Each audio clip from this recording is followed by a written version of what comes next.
தங்கவேலு மாதையன் படுகொலை எப்படி நடந்தது?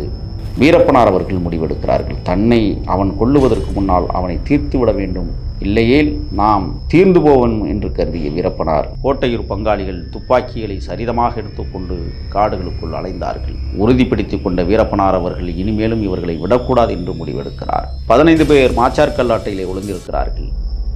எப்படியும் தங்கவேலும் மாதையனும் இதன் வழியாகத்தான் வர வேண்டும், தீர்த்து கட்டிவிடலாம் என்று கண்கொத்தி பாம்பாக காத்திருந்தார்கள் வீரப்பனார் படை.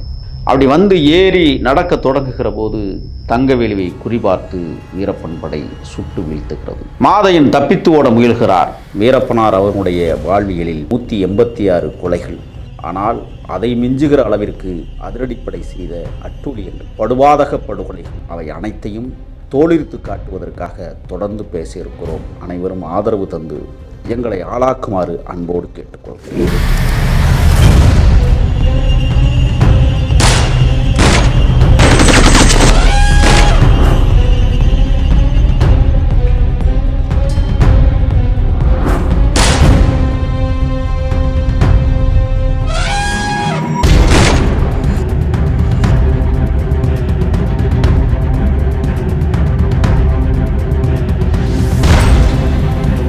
தமிழர்கள் அனைவருக்கும் அன்பு வணக்கம்.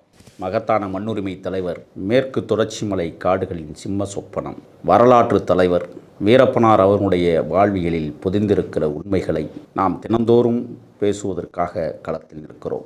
அவர் நடத்திய ஒவ்வொரு தாக்குதலுக்கு பின்னால் மறைந்திருக்கிற சம்பவங்களும், சம்பவத்தின் ஊடே சிக்கியவர்களும் சின்னாபின்னமானவர்களை பற்றியும் பேசுகிறோம். தங்கவேலு மாதையன் படுகொலை எப்படி நடந்தது என்பதை பற்றி பேசுவோம். தங்கவேலு மாதையன் கோட்டையூர் பங்காளிகள் வீரப்பனார் அவர்கள் முடிவெடுக்கிறார்கள். தன்னை அவன் கொல்லுவதற்கு முன்னால் அவனை தீர்த்துவிட வேண்டும், இல்லையேல் நாம் தீர்ந்து போவன் என்று கருதிய வீரப்பனார் கல்லாட்டை என்கிற இடத்திலே வந்து இரகசியமாக தங்கியிருக்கிறார். அப்பொழுது கோபிநத்தம் செங்கப்பாடியை சேர்ந்த பங்காளிகள் சில பேரிடம் அவர் தூது அனுப்பியும் தூது வெற்றி பெறவில்லை. ஆரம்பகால நண்பர்களாக இருந்த டிபி பெருமாள், நல்லூர் மாதையன் போன்றவர்களிடத்திலே இவர் அங்கே நடக்கிற சம்பவங்களை பற்றியும் விவரிக்கிறார். தொடர்ச்சியாக தங்கவேலு மாதையன் தனக்கு தொந்தரவு தந்து கொண்டிருப்பதாகவும், அவர்களை தீர்த்து கட்டுவதற்கு இதுதான் சரியான வழி என்றும் கல்லாட்டை பகுதியிலே தங்கியிருந்த வீரப்பனார் படை கொஞ்சம் கொஞ்சமாக கோபிநத்தத்திற்கு பக்கத்தில் இருக்கிற செங்கப்பாடி, அவர்தான் அங்கு பிறந்தார். செங்கப்பாடி என்பது ஒரு 4-5 வீடுகள் கொண்ட ஒரு சிறிய கிராமம். கிழக்கு பக்கம் பார்த்தோமேயானால் காவிரி ஆறு, மேற்கு பக்கம் மேற்கு தொடர்ச்சி மலைகளின் மாதேஸ்வர மலை காடுகள், வடக்கு புறம் ஒகனேக்கலுக்கு செல்லுகிற காட்டு வழிச்சாலை பாதைகள், தெற்கு புறமாக கோட்டையூர், நடுவிலே செங்கப்பாடி, அங்கிருந்து 1.5 கல் தொலைவில் கோபிநத்தம். செங்கப்பாடியில் பிறந்த வீரப்பனாருக்கு ஏற்கனவே கையகப்படுத்தி வைத்திருந்த நிலங்களில் விவசாயம் செய்து கொண்டிருந்தார்கள். அண்ணன் மாதையன் முழு நேர விவசாயியாக மாறிப்போயிருந்தார். வீரப்பனார் வேட்டைக்கு சென்றபோதுதான் விபரீதங்கள் தொடர்ந்து. அப்பொழுதுதான்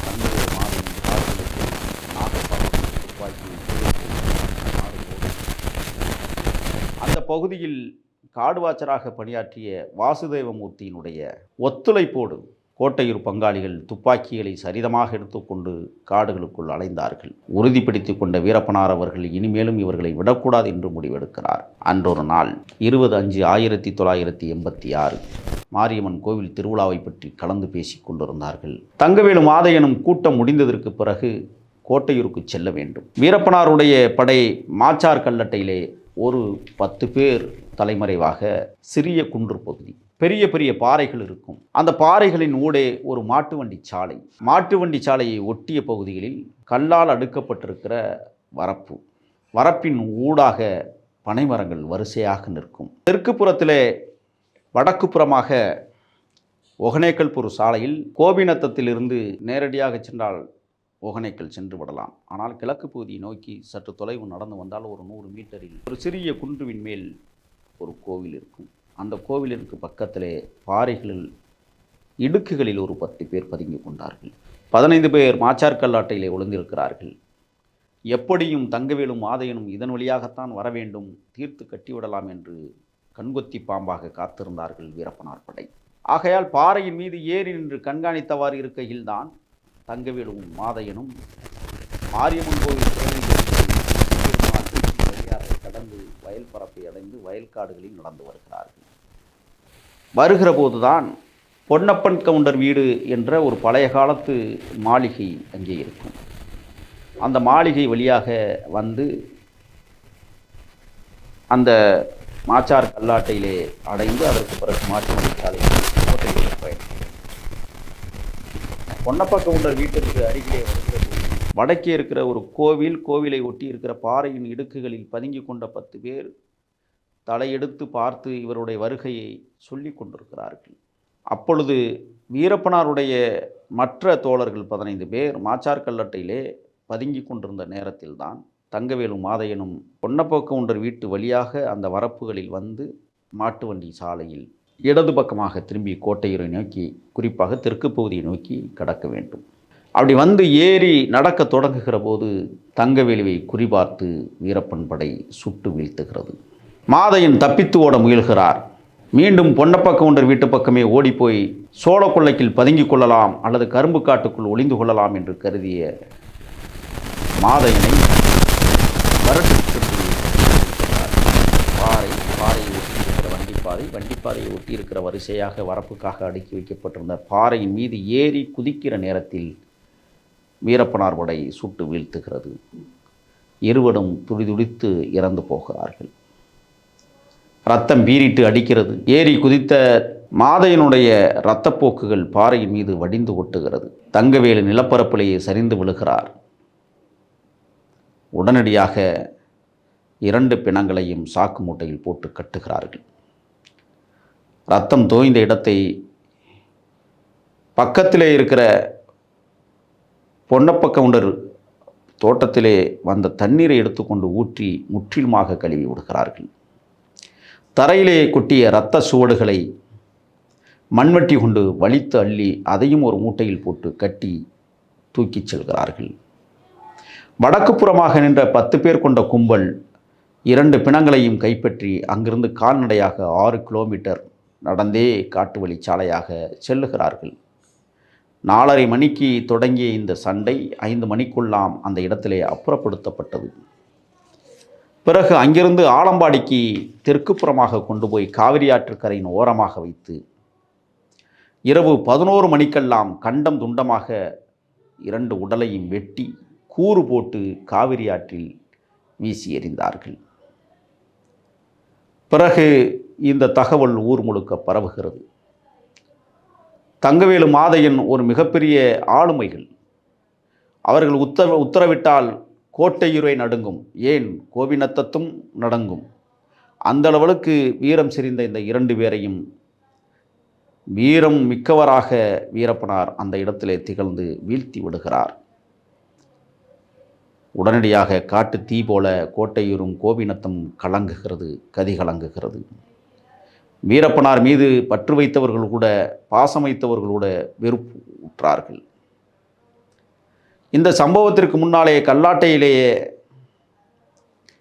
டிபி பெருமாள் அவர்களை வரவழைத்து நாளைய தினம் மாதையனையும் தங்கவேலையும் போடப் போகிறோம், நீ வா என்று சொல்லும்போது டிபி பெருமாள் இது போன்ற மனித கொலைகளுக்கு நான் வரமாட்டேன் என்று தப்பித்து ஓடிவிடுகிறார்.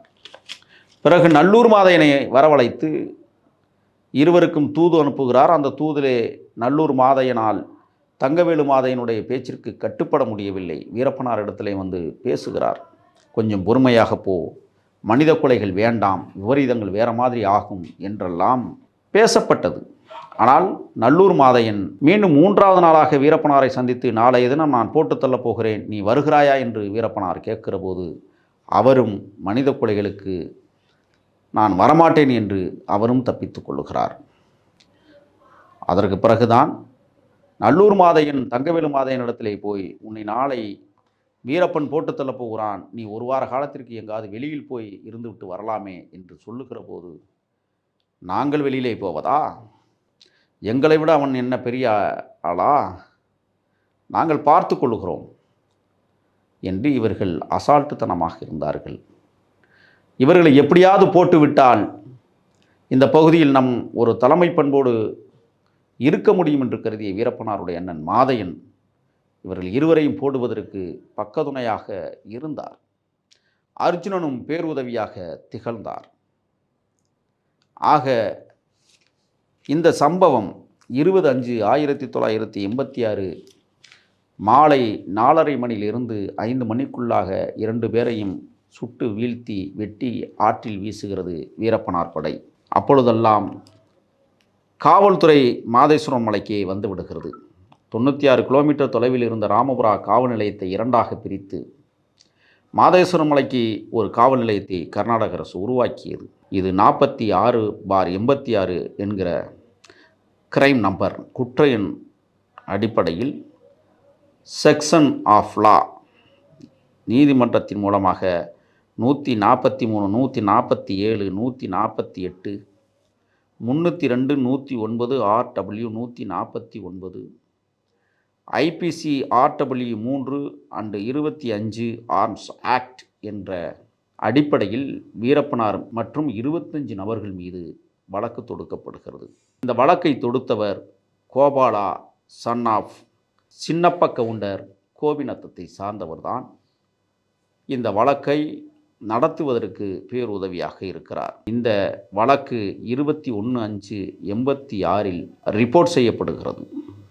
20/5/86 நடைபெற்ற இந்த சம்பவம் 21 பதிவாகிறது. இதிலே 13 பேரை 4 பேர் இறந்து போயிருக்கிறார்கள். 5 பேர் விடுதலை செய்யப்பட்டிருக்கிறார்கள். குற்றவாளிகளாக 8 பேர் தீர்மானிக்கப்பட்டிருக்கிறார்கள். அதில் முதலாவதாக முழுக்கன் என்கிற வீரப்பன் பூசியன் முசாமியுடைய மகன் வயது 32 என்கிற அடிப்படையில் முதல் குற்றவாளியாக வீரப்பனாரை பதிவு செய்கிறது. அடுத்ததாக அர்ஜுனா வீரப்பனாருடைய தம்பி, தகப்பனாருடைய முனுசாமி 30 வயதில் தம்பியும் குற்றவாளியாக்கப்படுகிறார்.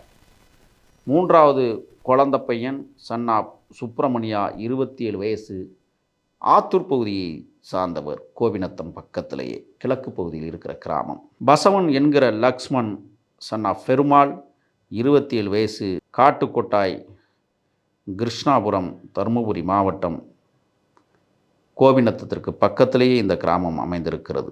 5வது குற்றவாளியாக மாதையா என்கிற நல்லூர் மாதையா, ஆத்தூர் பகுதியை சார்ந்தவர்.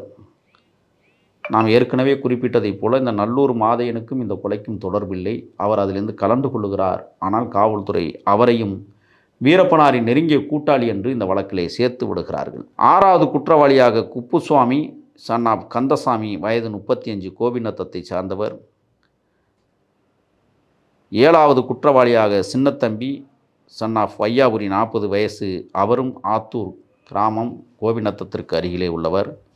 ஐயனா என்கிற கருமாறன் 42 வயசு, இவர் காட்டுக்கொட்டாய் ஆத்தூருக்கு பக்கத்திலே இருக்கிற காவிரிக்கரை ஓரமாக இருக்கிற ஒரு கிராமத்தை சார்ந்தவர். சின்னப்பராசு சன் ஆஃப் சேத்துக்குளியான் என்கிறவர் காட்டுக்கொட்டாய் கோபிநத்தத்தை சார்ந்தவர். கோவிந்தா சன் ஆஃப் சேத்துக்குளியான், இவங்க 2 பேரும் அண்ணன் தம்பிங்க. சேத்துக்குழி கோவிந்தனும் சின்னப்பராசுவும் அண்ணன் தம்பிகள், சின்னராசு என்று சொல்லுவார்கள். அடுத்து பெருமாள் சன் ஆஃப் கண்டியன், அதான் டிபி பெருமாள், அவரும் கோபிநத்தத்தை சார்ந்தவர். மாரியப்பன் சன் ஆஃப் ராமையா 35 வயது, புதூர் பகுதியை சார்ந்தவர். கோபிநத்தம், புதூர் என்பது கோபிநத்தத்திற்கு போகிற வழியில், குறிப்பாக தமிழ்நாடு அல்லது கர்நாடக மாதேஸ்வரம் மலையிலிருந்து வருகிற போது கோபிநத்தத்துக்கு நுழைய வேண்டுமானால் கோபிநத்தத்திற்கு மேற்கு புறமாக வீரப்பனாருடைய வயற்காடுக்கு அருகிலே இருக்கிற ஒரு சிறிய கிராமம்தான் புதூர். அடுத்து மாதையா சன் ஆஃப் பொன்னி என்கிறவர், அவரும் கோபிநத்தம் பகுதியை சார்ந்தவர். அடுத்து துரைசாமி சன் ஆஃப் பெருமாள் 35 வயசு, அவரும் கோபிநத்தத்தை சார்ந்தவர். ஆண்டியப்பன் சன் ஆஃப் மந்தரி அப்படிங்கிறவர், அவரும் கோபிநத்தத்தை சார்ந்தவர். சின்னத்தம்பி சன் ஆஃப் பெரியா பரிகாரன் என்று சொல்லுவார்கள், அவரும் கோபிநத்தத்தை சார்ந்தவர். சின்னக்கண்ணு சன் ஆஃப் பெரிய புரிகாரன் என்று சொல்லுவார்கள், அவரும் கோபிநத்தம். அர்ஜுனா என்கிற சன் ஆஃப் குழந்தா, அவங்க அப்பா பேர் 30 வயசு. கிருஷ்ணா சன் ஆஃப் கண்டியன் 25 வயசு. வீரப்பனாருடைய நெருங்கிய தளபதியாக தனது வாழ்நாள் முழுவதும் பயணித்த குருநாதன் இந்த கொலை வழக்கிலே முக்கிய குற்றவாளியாக 20வது குற்றவாளியாக சேர்க்கப்பட்டிருக்கிறார். சன் ஆஃப் ராமசாமி, அவரும் கோபிநத்தம் பகுதியை சார்ந்தவர். 21வது குற்றவாளியாக நடராஜ முதலியார், சன் ஆஃப் குருசாமி, அவரும் கோபிநத்தம் பகுதியைச் சேர்ந்தவர். 22 திம்மராய செட்டி, சன் ஆஃப் சின்ன செட்டி, இவரும் கோபிநத்தத்தை சார்ந்தவர்.